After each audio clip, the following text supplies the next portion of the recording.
What's up guys, it's Brian from Cross Coast Gaming, and this is a quick look at Robot Roller Derby Disco Dodgeball.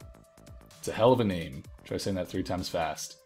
This is the launch day on Steam. You can see they updated their little title text here. Yep. And you got your title screen here. Pretty basic stuff, really. Release notes and homepage will bring you to a browser, so I'm not going to click those. And the soundtrack is pretty good. The sound for this game is pretty awesome. So the programming and the art for this game is all made by just one person, so very indie, you know. One person made the game starting in July of 2013, and now in March 2014 it's already on Steam, so it's pretty awesome. And the game is not bad, to be honest, especially for one person. It's pretty crazy. So you have your alias right here, which is your profile name, and you can just change that to whatever you want. You're not really tied to just one name. And your garage, which is where you can change your guy, get him ready for battle. And it's very simple, as you can see. It's just an RGB color selector, as well as your mustache. Personally, I prefer the fangs. Looks like a little dopey vampire.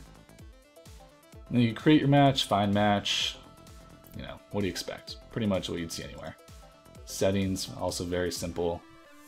Windowed mode, FOV, which I have at the minimum because I'm bad. And your resolution, and some of the effects here, which I don't really know who would have to turn off these effects, because I mean, I'm able to run this game and record on my laptop, so very lightweight. You can probably, I mean, if you have a recently at all, you know, purchased computer, you should have no issue at all running this game. It's pretty sweet because there's a lot of lights going on and stuff, so it's pretty sweet how efficient that is. So let's hop into a quick play. There's a few different game modes. I'm not sure which one we're going to get here. And this is a team match, which, I mean, I'm better at free-for-all because I'm more of a lone wolf star player, but I guess I can try and carry my team here. And so you can just hop into matches after they've already began. As you can see here, the scores at the top, first 24. Oh, this is hoops. I haven't played this yet. So the balls in the game are, I have no idea what I'm doing this game type, I gotta be honest. I've played probably every game type except for this one, so this is really embarrassing that I would get this one. So people are probably screaming at me, but it looks like there's a specific ball I'm supposed to get. Also looks like I'm on blue team, so should probably kill the red guys. Oh, man. But the way it works in every game type is there's orbs on the ground, and those are your dodgeballs, and you just pick them up by running into them, and then you can see I'm holding one right now. And then to throw them, you left click and you hold it down, you have a charge meter. And then to throw it, you just let go of the left click and it'll propel it forward wherever you're looking. Obviously, the longer you charge it, the... Come on, man. He wasn't afraid of me. He was having none of that. The longer you charge it, when you let go, the faster and further it will go. And the same is true for the jump meter, which you have at the bottom center of the screen, right above the ball that I'm holding, where spacebar, if you hold it down, will charge up, and then if you let it go, you'll jump. The jump is pretty slow right now, and all the movement's kind of, I don't know how to describe it, kind of slippery, it feels like, which I don't think was necessarily unintentional, but it's kind of a peculiar design choice for something that's so fast-paced as Dodgeball. It gets kind of frustrating when you're trying to go around stuff. Boom! That's how you do it. My first score in hoops. 19 to 17 is actually pretty close. Damn. So the controls are very simple. In the settings you saw there's a keyboard menu so you can remap some of your keybinds, but I just have the default WASD to move, and shift, what I did right there, is to boost. One thing that's annoying is you can't pick up the ball like that. You can't pick up the ball you're trying to pick up if you already have one in your hand, which is, I feel like it should just override whatever you're holding. I feel like that'd make more sense and be less frustrating. I'm bouncing around here. But you can see there's a specific ball that you need to get in order to play the objective, and you just pick it up by running over it, but if you're holding the ball then you can't pick it up.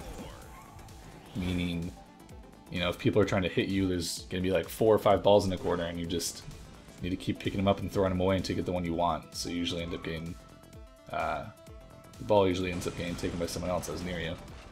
So that's kind of frustrating. But, you know, perhaps not unintentional. So, hoops, it's pretty cool so far.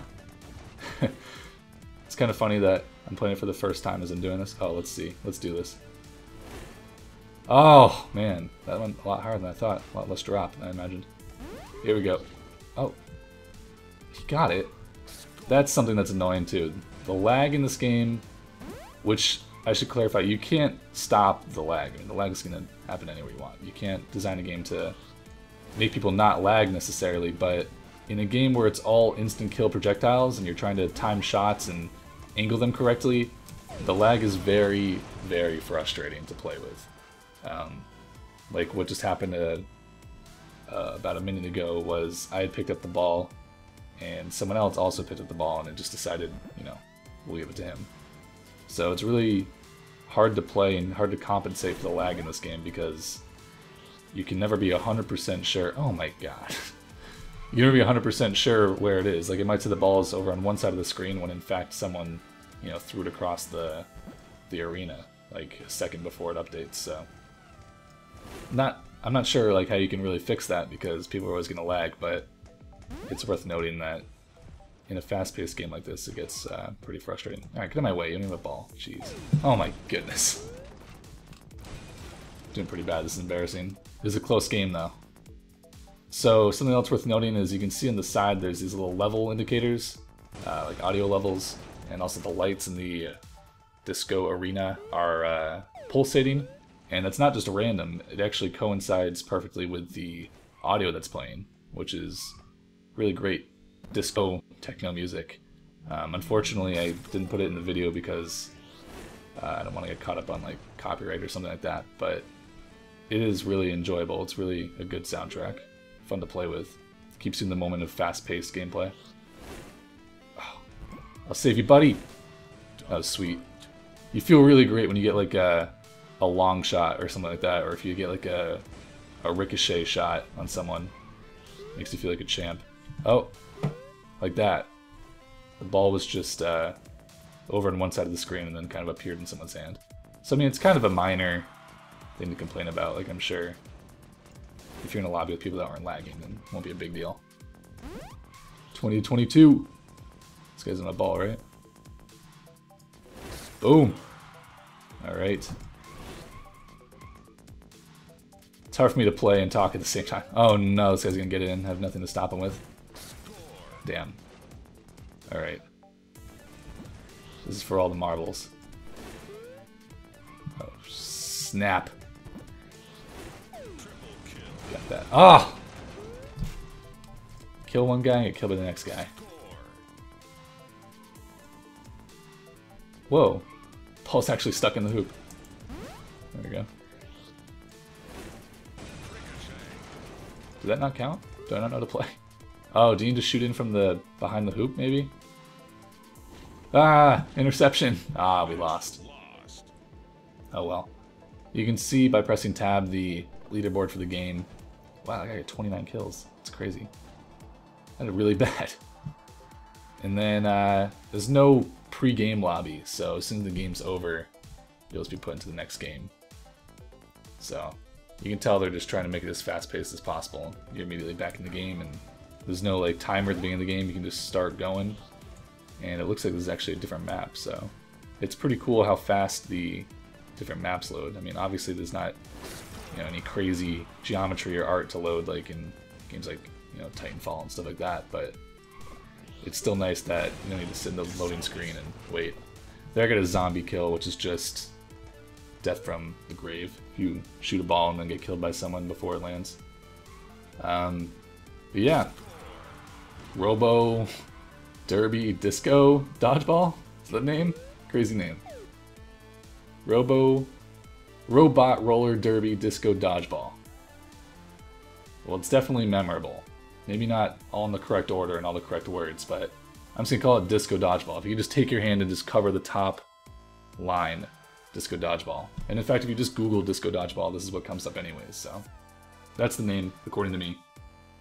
And pretty sweet so far.